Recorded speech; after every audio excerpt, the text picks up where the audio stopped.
there, and welcome to this new episode of the newly rebranded Design Lives Here, aka Isalotto Sessions. We are here to share knowledge, innovative ideas, and inspire. So if you enjoy our chats, please make sure you subscribe to this channel or follow us, like our videos, and why not even leave a wee comment. Thank you. We can't do this without your support. So let's dive into today's conversation.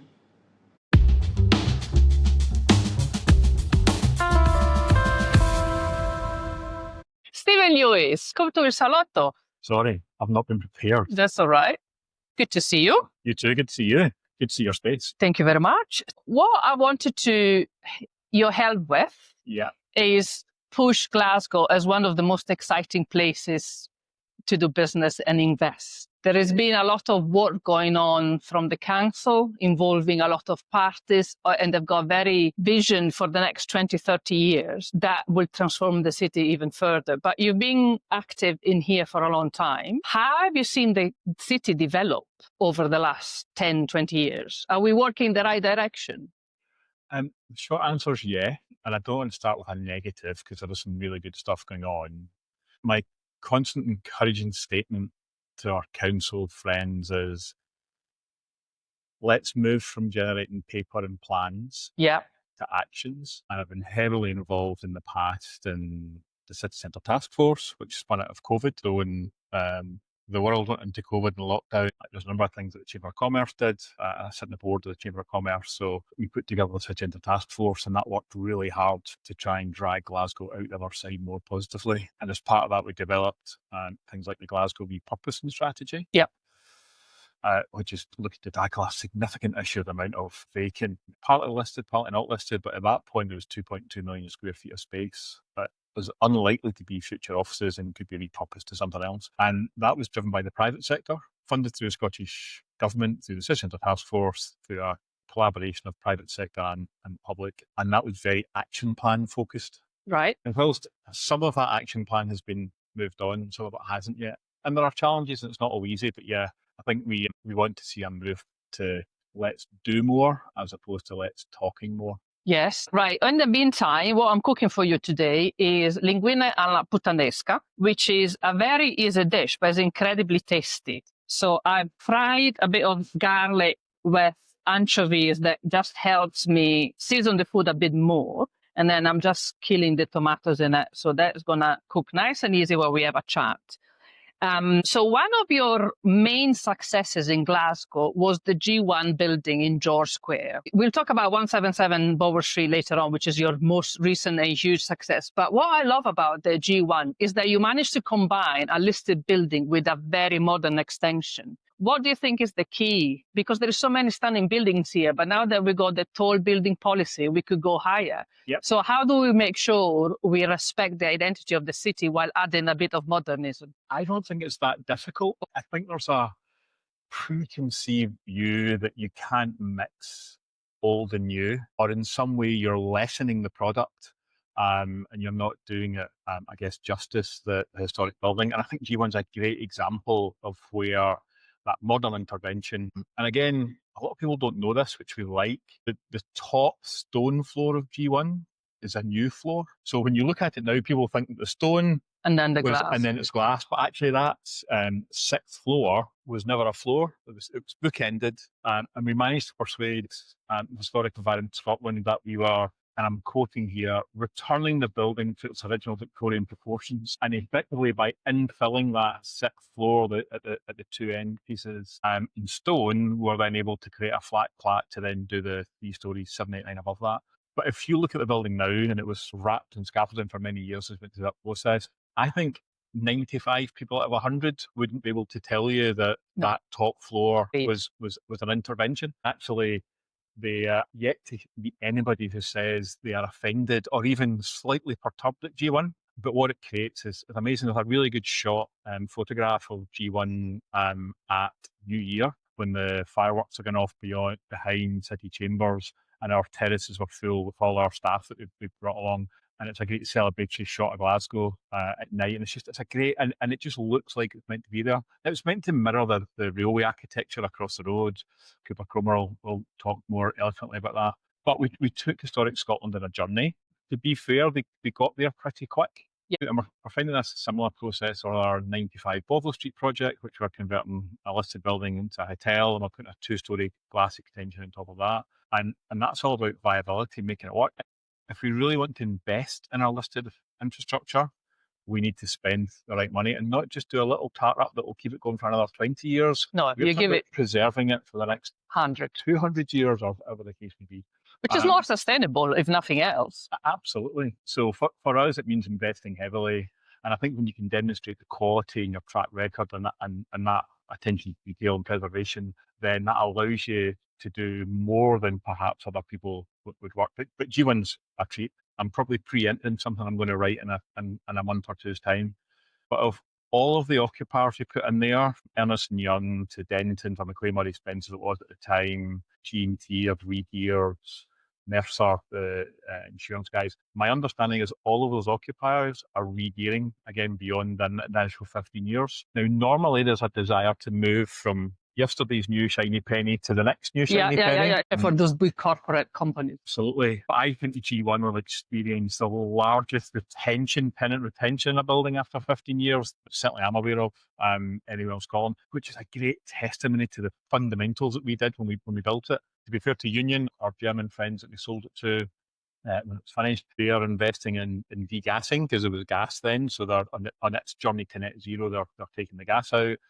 We've enhanced the reception space and some of the common spaces because where the market was 15 years ago and where it is now is different. And they've made that investment, which has clearly been a big part of retaining tenants. Fundamental of that building, its location, its grandeur, the quality of the space. And you can't get a better testimony than somebody saying, I'm going to stay in the building. 100%.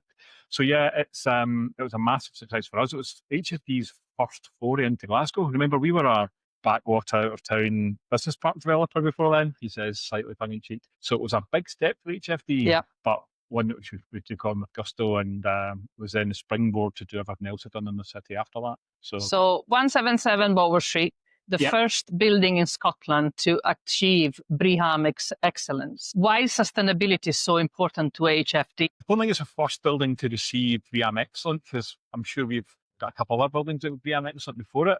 But it is, despite popular myth, it is the most sustainable office in Glasgow and probably close to Scotland. Not just BREEAM. Again, I'll be slightly controversial. Not a big fan of BREEAM. Right. I'm not a fan of any accreditation process, which ultimately results in a tick box exercise and doesn't drive innovation or move things forward. Right. And a lot of people will aim for BREEAM excellent. Let's get a score of 70 or 71 just into excellent, tick as many of the boxes as we can. Actually, is the BREEAM process driving forward improvements? I'm not sure. I think to get BREEAM outstanding is different, and some people are pushing to that. But you want to go further. We go for, and again, if you ask occupiers, which are ultimately our clients, and that's who we're building this space for, I think there's a bigger focus on energy efficiency than the wider BREEAM. I think there's a bigger focus on ESG and sustainability generally, and it's about energy and use. It's about energy efficiency. I always do two comparisons. At the time we did G1, to bring back to that, 141 Bovill Street was being developed, and that did a big focus on BREEAM. And I got BREEAM excellent, but it's EPC, pretty poor.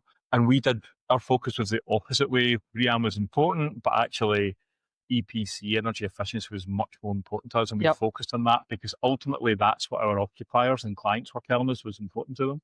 Well, yeah, if nothing else, it makes their bills lower, doesn't it? Their running costs lower. I think, as always, we try and be a step ahead, and it's not just about the financial benefit. Companies now have to report their energy efficiency, not just their own Scope 1 emissions, but Scope 2, Scope 3. So there's a much wider focus now corporately in procurement and companies you engage with, that everybody else is on that same journey. So energy efficiency is really important. Yes, cost a big part of it.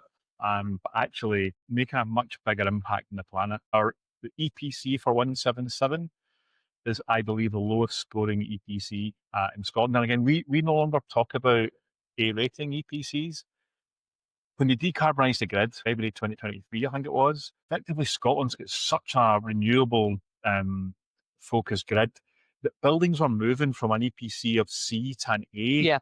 Without doing any intervention. And again, that's where I think the system's broken. EPCs are there to encourage people to gradually improve their buildings or fundamentally improve their buildings over time. And actually, when you can do nothing, your score increases. And I understand why that happens, and it's logical and it's correct compared to other UK nations and others. But I think it lost the focus of what EPCs are all about. But 177, I'm pretty sure our APC scores 2, which is the carbon score, which is just pretty close to 0 if you're going to get it. Our energy use is, I'm trying to bore you with all the figures. This is 16 kilowatts a square metre per annum, so just 16. If you compare that to 141 next door, it's 116. So now it was built 15 years ago, but that's a great demonstration of where buildings were 15 years ago, which were the most sustainable at the time. Yeah. To where we've now got to. So yeah, for us, EPCs are important, but actually we're moving very quickly to neighbours, because not just how you design, we see this in our data centre business quite a lot. People design it a standard, but not operate it to that standard. So neighbours allows you to demonstrate that you're operating the building, and it's designed for performance as opposed to design for certification. Your neighbours will become a much more important and prevalent part. It's not straightforward. Occupiers, I think the penny will drop eventually. If you aim for 5-star plus in neighbours, you are constraining, or you're setting a ceiling on how much energy that building will use.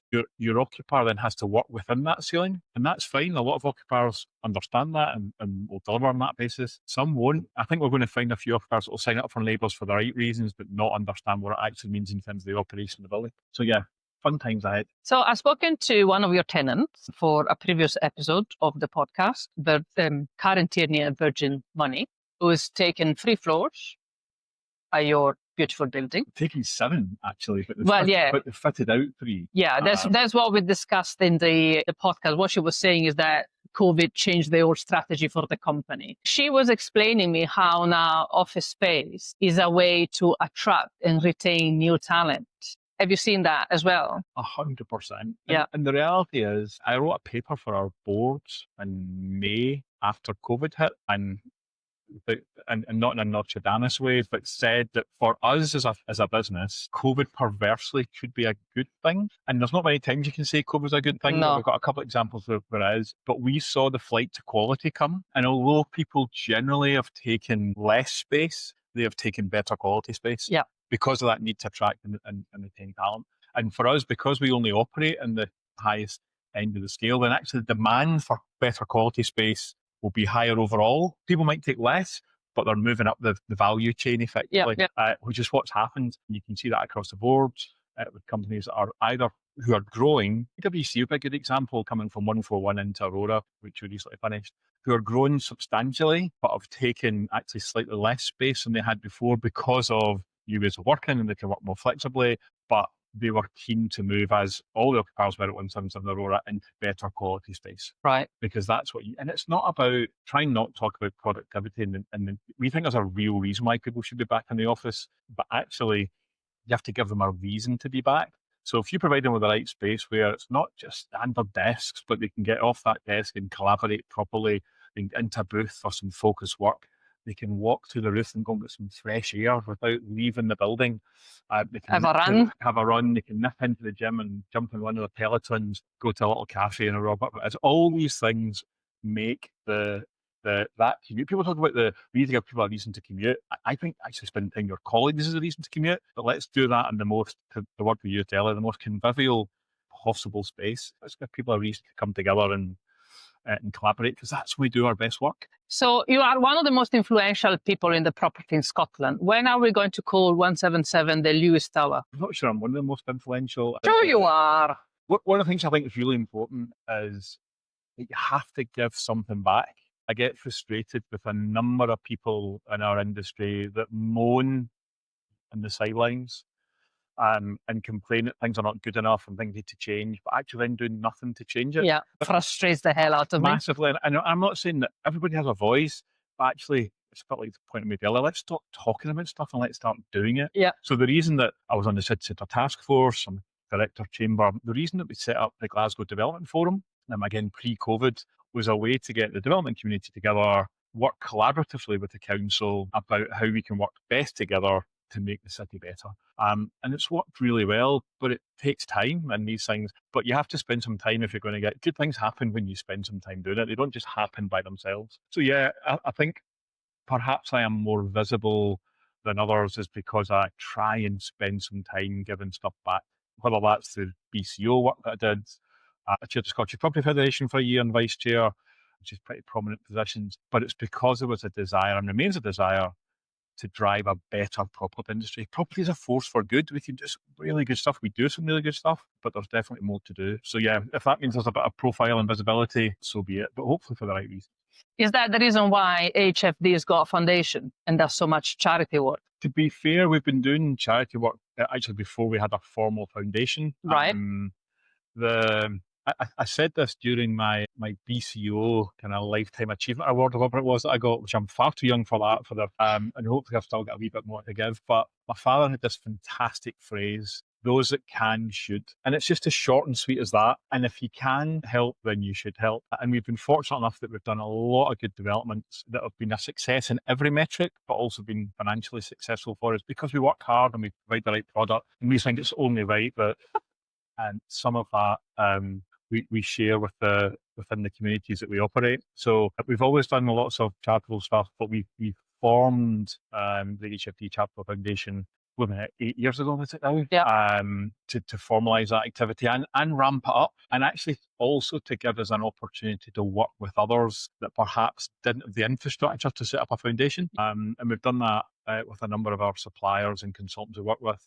But actually, back to Virgin, our biggest success in joint venture terms is with Virgin. We set up what was originally called the Glasgow Community Anchor Fund. Right. So the HFD Foundation came alongside the Virgin Foundation, and we set up the Glasgow Community Anchor Fund. And I'll get these figures wrong and somebody will beat me up. I should know as a trustee of the foundation. I think in the 5 years, well, probably 6 or 7 years now that we've been doing that with Virgin, we're well over 7 figures.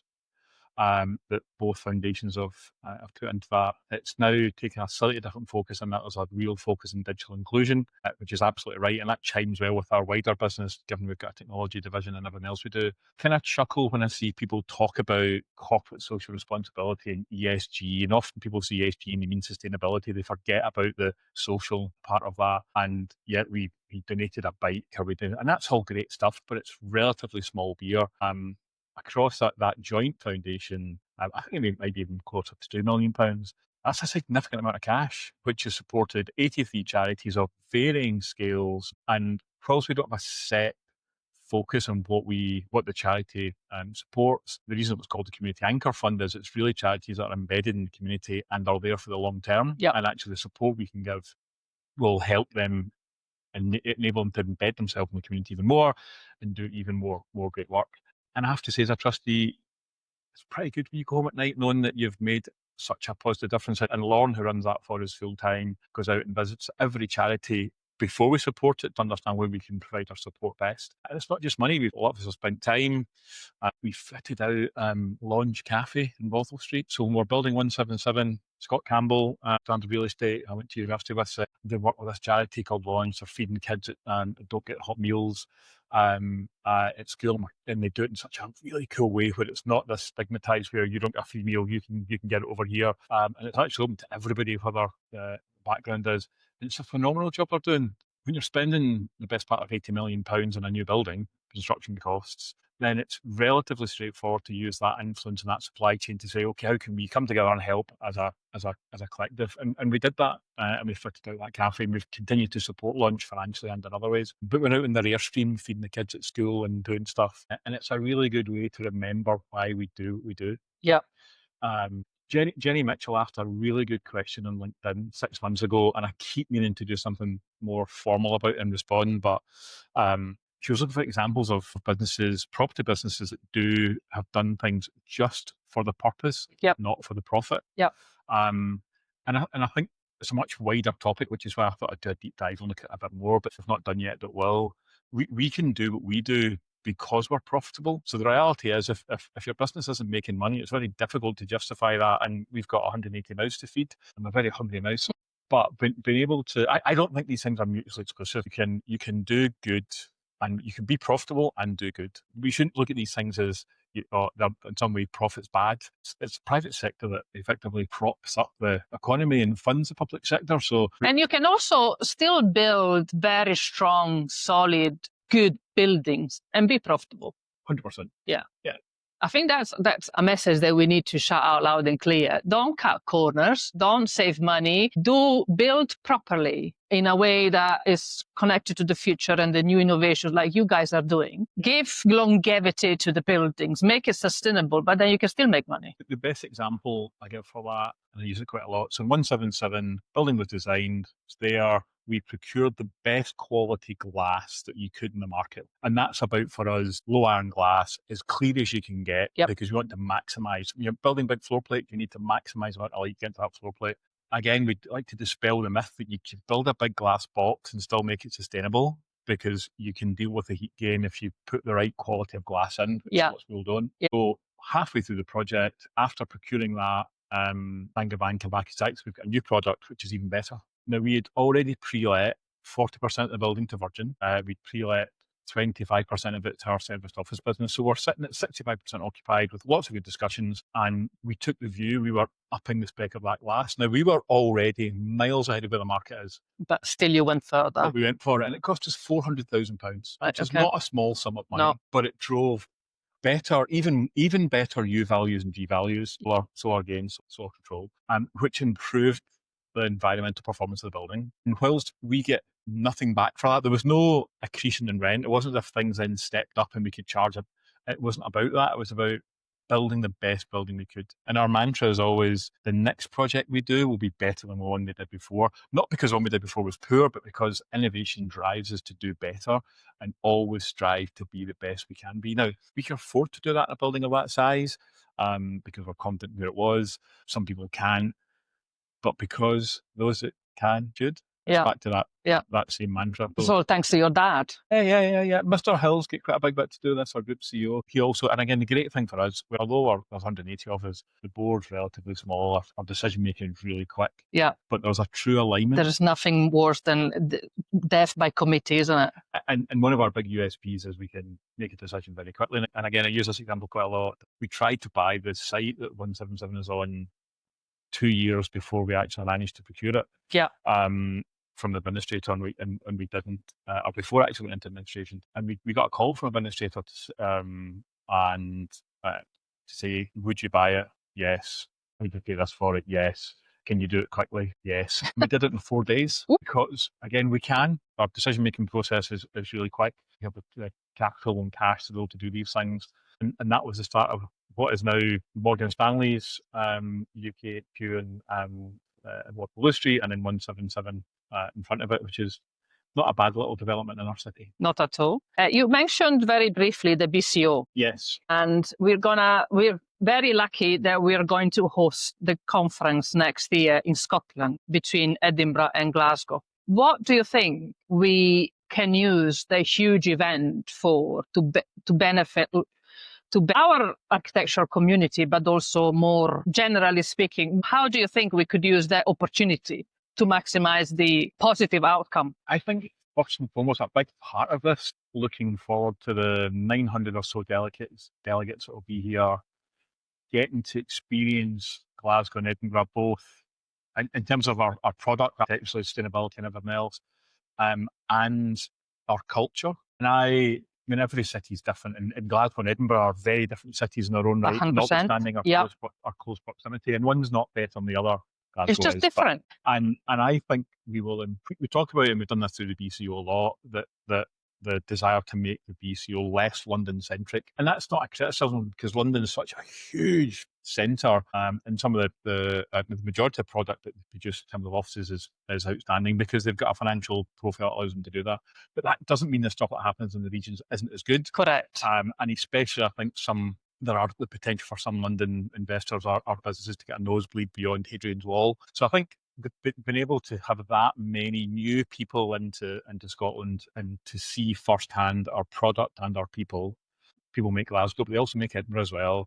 And I think once they experience that can only be good for future investment, and not just by investors, but also occupiers. I think one of the bits Glasgow's not continued in the same trajectory it has historically as our number of investor numbers in terms of company investors coming in is still good, but I think it could be better. And again, one of the things we need to watch is we've got a lack of product, really good quality product, because we're not building new things and we're not refurbing big schemes to the same volume, and that will stop the ability for new entrants to come in. So but also means there's amazing potential.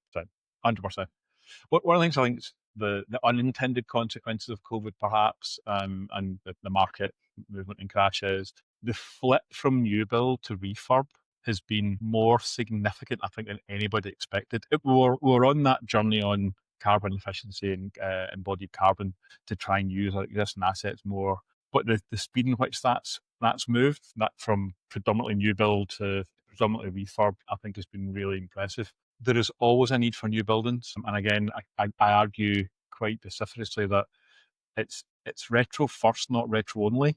Yes, we should look at retro first, but that doesn't mean that there will be buildings where actually, if you look at a number of factors like density, height, the fundamentals of the building, then actually there are still cases where bringing a building down and building something bigger and better is right, but we should always go through that process in detail about, can we refurb, can we get a good enough product out of it? And when I say good enough, I mean compared to a new build, which should always be bigger and better. So yeah, interesting times. So in your opinion, what is the achievement you are most proud of? I mean, you had a very good, successful, long career. You've done some incredible stuff. So what are you most proud of? It's easy to pick projects, right? But actually, it sounds maybe perhaps a little bit full of our own self-importance. But I think the impact... Well, you've got every right to be self-important. The work we did, I was involved in the launch of BCO Next Gen. I hope you're impressed by my MasterChef presentation skills. Absolutely. Lovely bit of basil on top, always. Thank you kindly. Sorry, go ahead. Sorry. I was involved in BCO Next Gen kicked off, and we kicked off the BCO mentoring in Scotland. Yeah. So I was one of the first mentors involved in pushing that through, because it's really important that, again, those that can should, if you've had the benefit of, no matter what kind of career you've had, you will have a benefit you can give back to those that are coming through the ranks, whatever ages they might be. I did exactly the same with the Scottish Property Federation. We got the BPF Futures Network, so we launched that and the mentoring process. And the mentoring bit's really important. And again, I keep calling this, TORs get as much out of the process as the mentees, because none of us are old enough that we're not learning anymore. The kind of, I guess, the vibrancy and enthusiasm of youth. Sometimes you need to get exposed to that again, just to and I had some fantastic mentees who have generally come on to do some really, really good things. Nothing to do with the mentoring, but just because they're fundamentally good people. Being exposed to that was really good. It just reinvigorates you a little bit. So for me, I think that and set up things like the Glasgow Development Forum and spending time with the City Council and other stuff, I think being able to be in a position where I'm fortunate enough to have the time and energy to give some stuff back, to generally try and improve. Scottish Property Federation chairing for vice chair and chair for a year, that's a big time commitment, but we do it because it's the right thing to do, and whether we like it or not, we take a lot of it. Right, so since your Linguina alla Puttanesca is ready, just to wrap this up, since we both love Glasgow very much. Absolutely. One word to describe this incredible city? Gallus. Gallus? Yeah. I don't even know what it means.